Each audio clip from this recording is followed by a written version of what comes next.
Okay, I am Courtney Wallace, and I'm here with Pastor Rick. This is our senior pastor here at Christian Fellowship Church, and this is the first of three leadership interviews for my leadership and ministry class with Dr. Clancy Hayes. So, Pastor, thank you so much for being a willing participant. You're more than welcome. In my interview process. And to begin, I'd love to go back to the start of your journey. Looking back, how did God first draw you into leadership? It's going back 40 years in Christian ministry. Leadership was not a word that was talked about. I'm so glad it is now in Bible college and seminary. We're just going to go preach. We're going to tell people about Jesus, not knowing in and of itself that has leadership responsibilities and capabilities. But we were never trained or taught about leadership skills and techniques and things of that nature. So when I look back on it, leadership was something that, oh my gosh, this is something I've got to start doing. It was never something that I felt called to specifically. I was just going to stand behind a pulpit and preach and tell people about Jesus and make hospital calls. And I didn't see the inherent leadership that was wrapped into that. But it was several years that I had been in ministry until I understood the leadership responsibilities and then began to study leadership. So to say that I was called into leadership, that wasn't my calling. I didn't see the connection between ministry and leadership. Right. And as you think about those early years, which ministry roles do you feel shaped you the most into the leader you've become today? Gosh, almost all of them. Luckily for me, for most of my years where I was in supportive staff, I was serving what I felt to be good pastors. So when I was a youth pastor, a minister of music, college and career, I was even in one spot where they called me minister at large. Just do something, whatever needed to be done, I did it. But I had the benefit of serving in some good churches. So I don't know that there was one specific role that was most influential in developing leadership within me. If I had to narrow it down, I would say it was probably youth pastoring, because that's the first instance where you are really caring for souls, and there is some planning that has to go into it. There is some leadership things that happen at a different level because of age group and mentality things that are there. But I would say almost all of them played a role in shaping the leader that I am. That's amazing. Or try to be. Well, I think you're great. You're kind. You've had the opportunity to serve in nearly every ministry role along the way, including here. You've taken. I've seen you do things that I don't want to say other leaders wouldn't do, but in my experience in church, you just step up and you serve without like it being told to do. You just do it. So how has the breadth of that experience shaped the way that you lead the church now? I think a better understanding of each of the roles on a pastoral staff, what's required, what is done.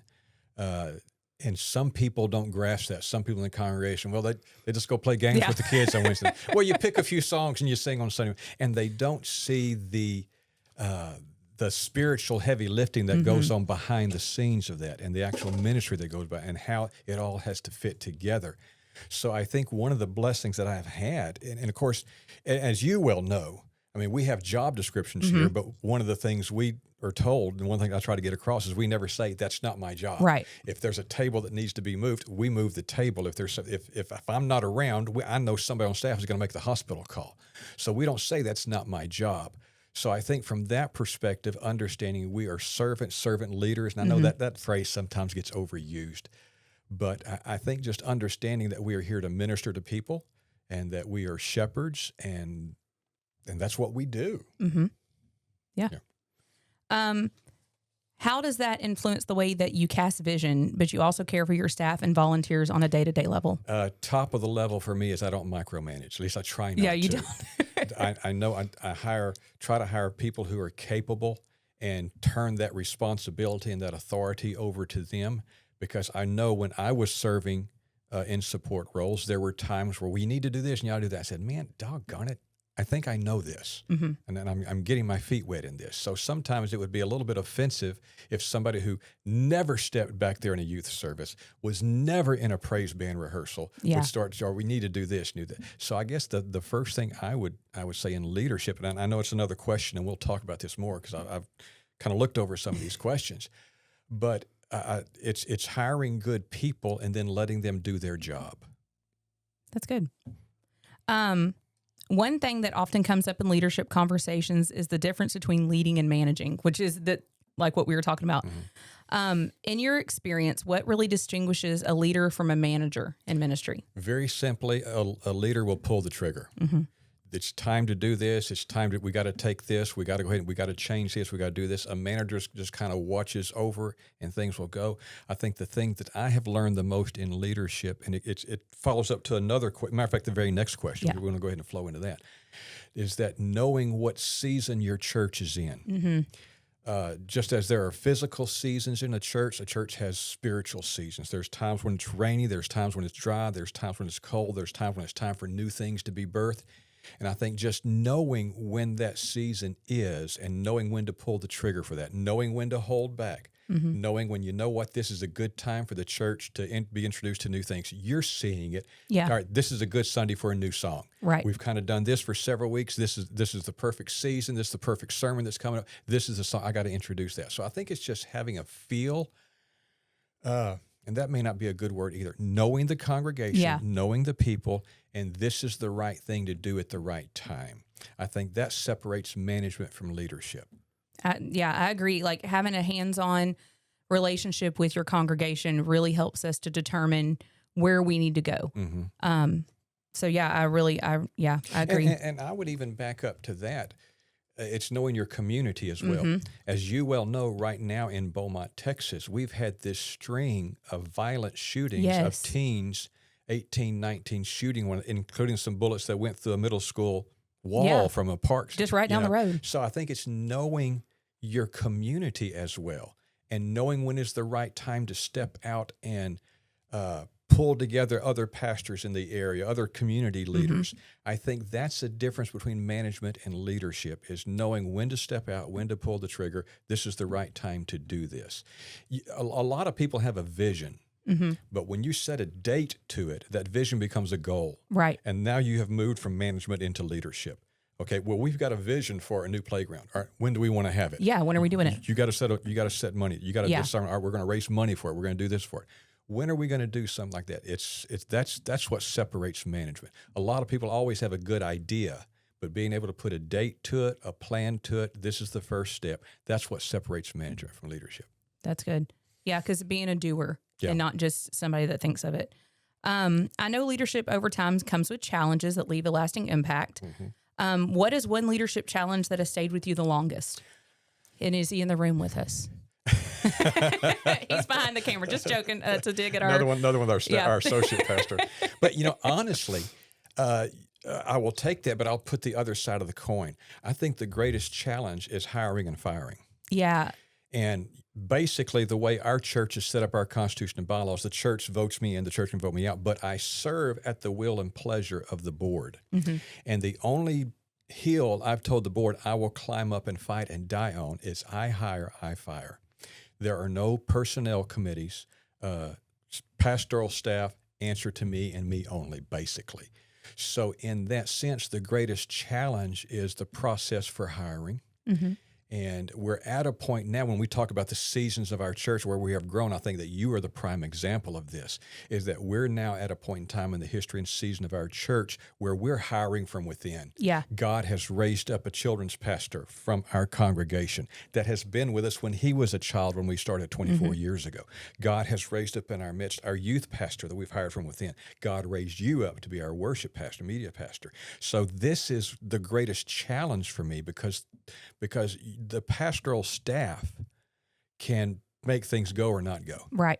And when we were hiring from outside of our congregation, we had a several-step process. They just didn't meet with me one time. We had them come in incognito. Nobody knew who they were. I knew who they were because I just wanted to see if you lived in Beaumont, would you go to this church? And so we've had people who are interviewing for staff positions that just came in on a Sunday just to visit, and so they were just treated like they were a normal visitor. We also had what we call our Vegas meeting, and that person would meet with the rest of the staff and their spouses in a meeting where I did not know what went on in that meeting. Nobody told me. They got to ask whatever questions they wanted to ask. Did the pastor have your back? Have they ever missed a paycheck? I didn't know any of those. That person, the current staff members would just give me a thumbs up or a thumbs down after that meeting. But what was said in that meeting stayed in that meeting. So I think the greatest challenge is hiring the right people, because one of the key things you want is, we have this office wing. I want everybody in this office wing happy. Yes. And I want there to be good rapport and relationships in this wing, because if the offices that we have here can't get along, that the fact that we are leadership, that will flow down to the rest of the congregation. Right. So the greatest challenge is hiring the right people, making sure they're in unity. And I will also add this to it. If you hire somebody and you realize 6 weeks into it, 8 weeks into it, this was a bad hire, let them go right then and there. Don't string them along.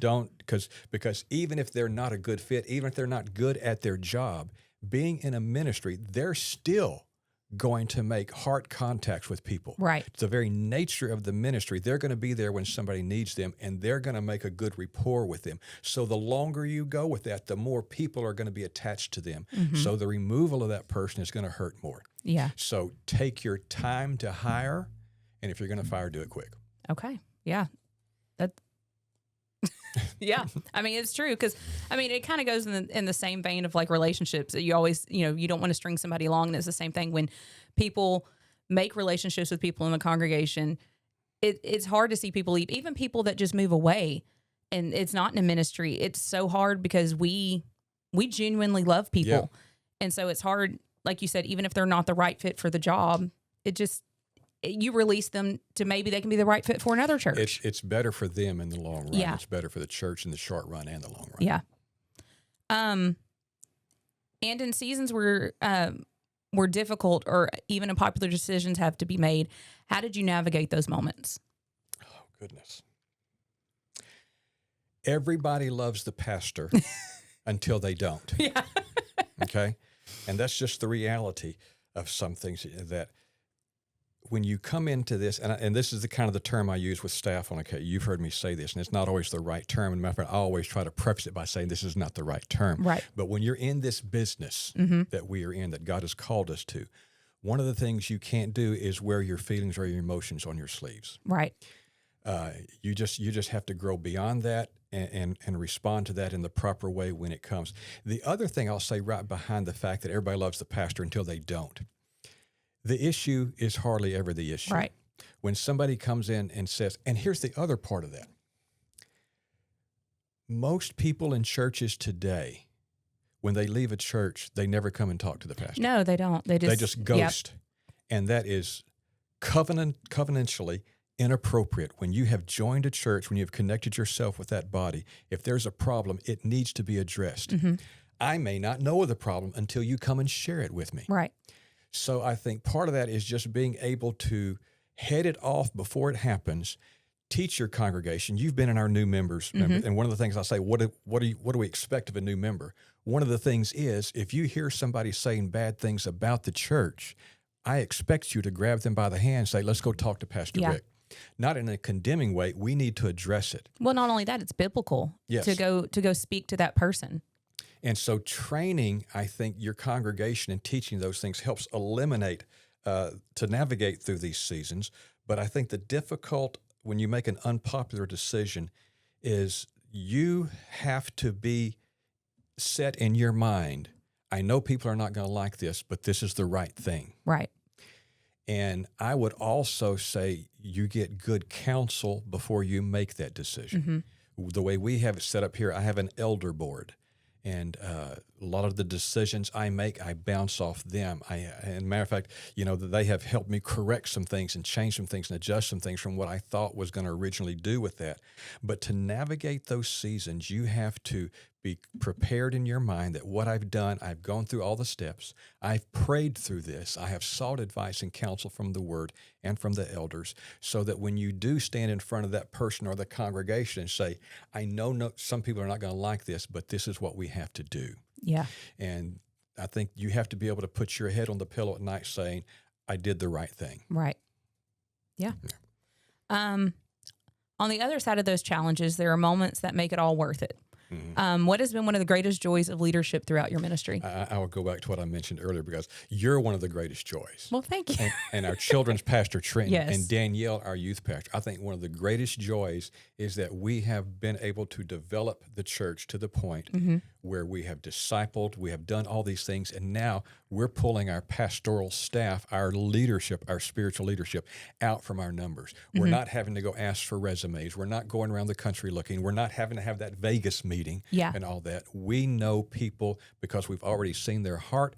We have already seen their anointing. We've already seen their skill, and God has placed them in our body. And the greatest joy is being able to see that person has a calling on their life. And we've got to find a way to get them in to function in that calling in this congregation. That, to me, in the past 24 years of pastoring this church, has been the greatest joy. That's awesome. Thank you for that compliment. And at this stage, what kind of fruit matters most to you? Discipleship. This was just emphasized to me again just a night or two ago. Our small groups that we have developing in our church. There was someone who was in an emergency room with blood clots in leg and lungs, which could have been very serious. Yeah. The first call that people made was to their life group, not to their pastor, to their life group. So I think what we're seeing here is that there is this true fivefold ministry organically that is developing here, that you have individuals accepting leadership positions that in some churches, well, let's always call the pastor. Let's call the pastor. Well, you're a disciple of Christ. You can lay hands on people and pray for them. You can counsel with them. So I'm seeing discipleship grow from our small groups to the point that we're now seeing ministry flowing out of the small groups. It's not just a Bible study anymore. It is a leadership development group. Yeah. I'd love to shift for a moment to something more personal that also ties into leadership. How has being a father and a grandfather shaped the way that you think about leadership and legacy? Good question, and I don't know that I have any qualifications to effectively answer it. I will say this, as you well know, we are blessed with a wonderful church. Yes, we are. And pastoring in the same place for 24 years, my two I have three adult children, basically. My two oldest in their early 30s, of course, they were children raised through children's church, youth group, and through this church. And one of the things my wife and I decided early on is that we would not use the church as a disciplinary tool. Right. You can't go there because your dad's a pastor. Yeah. You can't do this because your dad's a pastor. We never said that when they were children. We made it, all right, that's not something that a Christian does. Right. We adjusted through that fashion. So as a result of that, looking at kids, and my greatest joy. Now, let me clarify. And my two oldest ones, they didn't always, they weren't always on fire for Jesus, okay? Yeah. There were some things we had to work through and grow through, but I think one of my other greatest joys is that my two adult children are attending church and actively involved in church, serving. and they're on your praise team. And they are fantastic. I wish that I could insert videos of them singing and playing because they make my job look very easy. And I think I would, to someone who is going through the classes that you're going through, your first ministry will always be your family. Yeah. Your first ministry will always be your spouse. And you make sure that we, as a staff, know that like our family comes first. So like when things come up, you're like, nope, go with your kids. Even if we have responsibilities here, he is very quick to let us know, nope, go be with your family. Like, and I really appreciate that about you because like as a mom of four, there's something always going on with the kids. There's an event, there's something. And you never make us feel bad about our family. Like family is first. And I really appreciate that. And I love when, spring break or summer and the kids are here in the office. We're all like, huh, but he loves it. Well, I don't want our staff children to dislike church. Right. I want them to like church. I love when I hear kids, I want to go to the office with you. All the time. So, and like the end of the summer, this past end of the summer, I made a point, the last day the kids were here, we went and got ice cream and bananas. And, we did ice cream. So I want that part, not just my family, but the family of all of our staff, that the kids are going to grow up around church, whether they, they're going to be here. Yeah. And so I want them to love the building. I want them to love the people in the building. So taking steps to ensure that, because sometimes the greatest testimony that a church can have is not the wonderful praise team or phenomenal sermons. It's the fact that everybody there their families, they're serving the Lord. Their kids do this, their kids don't do. It's a good example of what raising a child in the admonition and nurture of the Lord should be. Yeah. Yeah, we're very blessed that we get to bring our kids up here during the summer. And you love kids. Well, it's fantastic. We don't pay you enough to get daycare. Okay, we understand that. No, my treasures are stored in heaven. I've accepted that a long time ago, and we're good with that. Okay, where am I? Sorry. You also lead in a context where children are serving into ministry. Yes, because we talked about your kids. What are some of the unique challenges and reward? Well, we kind of already covered all this, so hang on. There we go. How do you navigate authority and relational boundaries when family is involved in ministry? No exceptions. Yeah.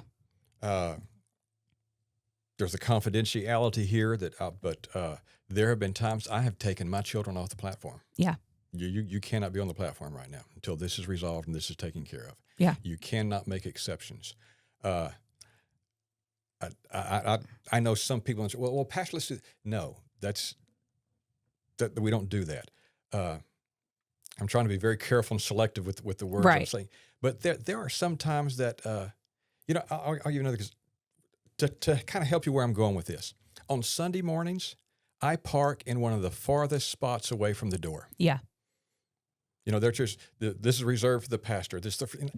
I don't need that. I'm healthy. I can walk. Leave that for one of my elderly people. Yeah. So I think one of the things I want to get across is that I am privileged enough already to have the call of God on my life to preach and to stand. And it's a weighty call. It's a serious call. But that carries with it blessings enough. Mm-hmm. I think sometimes in church leadership, we give some things and wink at some things in church leadership that we don't need to be. Yeah. There's another level of responsibility and accountability that needs to be held to. And I'm probably getting off of what that original question was. But I not myself, not my family, we don't take exceptions to things. If this is required of you, it's going to be required of me. If it's required of a deacon, it's going to be required of me. Yeah.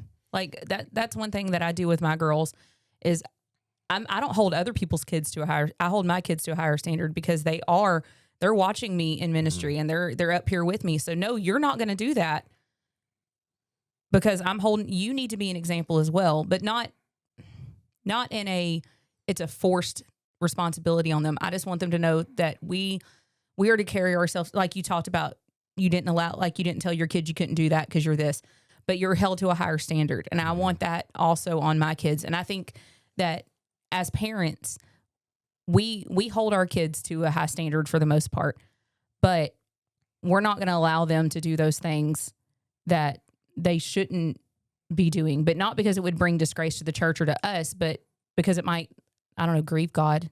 I think about that. Well, I went off topic a little bit, but yeah. Even before I'm a pastor, I'm a Christian. Right. And my Christian responsibilities come first. Yeah. And so my lifestyle is not dictated because I'm a pastor. My lifestyle is dictated because of the Word of God. Yeah. I will venture off of this for a little bit. The associate pastor who's behind the camera grew up in a pastor's home. Right. When we were hiring from outside, one of the things I always said, if there is somebody who grew up in a pastor's home, has a call to the ministry, and still wants to be in the ministry, I will hire that person. Because they have seen the good and they have seen the bad already, and they still want to answer that call. Yeah. So when we talk about developing legacy in our kids and our grandkids and things of that nature, there's a whole lot at stake here. Mm-hmm. And I can stand in front of 400 people Sunday morning and preach, but my primary goal is I want my 3 children in heaven with me. Yeah. Done. Yeah, and the same thing. Like I can get on that platform, but if it's not right at my house. Yep. I feel like I'm giving off a false image. Like if I can't, like you said, if my family cannot be my first ministry, then pull me. And I think that's the key. I guess that's the exit point for this question. Our personal integrity matters more than anything else in this. Yeah. Yeah, because God will see everything. Exactly. The people in the congregation will only see one thing. Yeah, that's true. So let's go. What do you think younger leaders often misunderstand about leadership? I would dare say some of the things we've just been talking about, that leadership doesn't put you in a special position where you get to be absolved from some of these things. Leadership puts you in a heavier position where you have to do more than what some other people would do. Leadership does not give us the privilege to dictate 24/7. Right. There are times, and as the staff knows, there are times when I'm going to say, well, you know what? I'm the pastor. This is what we're doing. Yeah. Okay. I'm dictatorial at that point in time. But the thing you have to understand is that that is not leadership 24/7. There are times you've got to draw that line. This is the way it's going to be. And everybody else just has to get on board with it, whether you like it or not. But the thing that we need to learn from leadership early on is that we need to draw people, not push people. Mm-hmm. We need to get to a point where they say, I will follow that man wherever he goes. I'll follow that man to hell with a water gun. And part of that leadership is not just that I stay behind the closed door in my office, but part of that leadership is I'm fixing to go, as I'm actually going to do, I'm going to go make a phone call to a widow. Yeah. It's that time after, I'm going to check on her, see how she's doing. I'm going to make this phone call on this person who lost her. I'm going to make this house call. Part of that spiritual pastoral leadership, and this is kind of the way I phrase it. So every now and then you've got to smell like the sheep. Yeah. You cannot just put yourself, well, I'm in leadership, I'm up here, I'm in my office, and I'll come into the sanctuary after about the second or third song. No, you've got to get out there and be a part, meet those people, greet those people. And when you do, for example, on Sunday morning, 300, 400 people in the sanctuary, they may get me for 10 seconds, and that's it. But during that 10 seconds, I'm going to give them my undivided attention. Mm-hmm. I'm not going to be shaking their hand and looking over their shoulder to see who's coming in the door behind them. Yeah. Leadership is that individual, that sheep right now, 10 seconds, they get all of me for 10 seconds. And that's the thing I would say to the younger individuals entering into the ministry is don't get so overwhelmed with the crowd that you forget the individual. Yeah. That's good. How can leaders remain grounded and obedient over the long haul? You have to have a disciplined prayer life. Yeah. I don't think pastors burn out. I think they dry up. I think if you stay in a proper relationship with the Lord, you're devotionally reading your Bible. You're not reading it to get another sermon. You're devotionally reading it. And you pray, you make sure you have devotional time. There's nothing that's going to get in the way of this. I will close my door and put a placard on the window in my door. Don't bother me. This is my time with the Lord. If you hang on to that and you keep that, I know you will survive whatever the ministry throws at you. You'll survive whatever the enemy throws at you. Well, just like we were reading that book and it says like the average pastor only prays like 4 minutes a day or something like that. I don't know if it was the book that we were reading or something else I read. And I was like, what? Like, that's insane to me. And then it said that one of them would go and he would pray for he was like, oh, I'm so busy today. I only have 2 to 3 hours to pray. And I was like, that's amazing. But at the same time, you have to have a relationship with God because you cannot draw from an empty well. And for us to be filled, we're constantly filling other people's cups by preaching, by singing, by doing all this, that we need to make sure that we are having private and personal time with God, and you really make sure that we get that. Like we respect our signs on our doors that was like, hey, we're in prayer, and we know that like if it's an emergency, we can knock. But at the same time, we're very respectful of each other to know that that's their time with God. And I really appreciate that. And I also appreciate that our congregation, like when they come up here during the week and they see the placard on the door, they're also very respectful of that. And that took some training. It did. Well, I mean, it before I got here, I didn't have that. So it was already there, and I'm very thankful for that.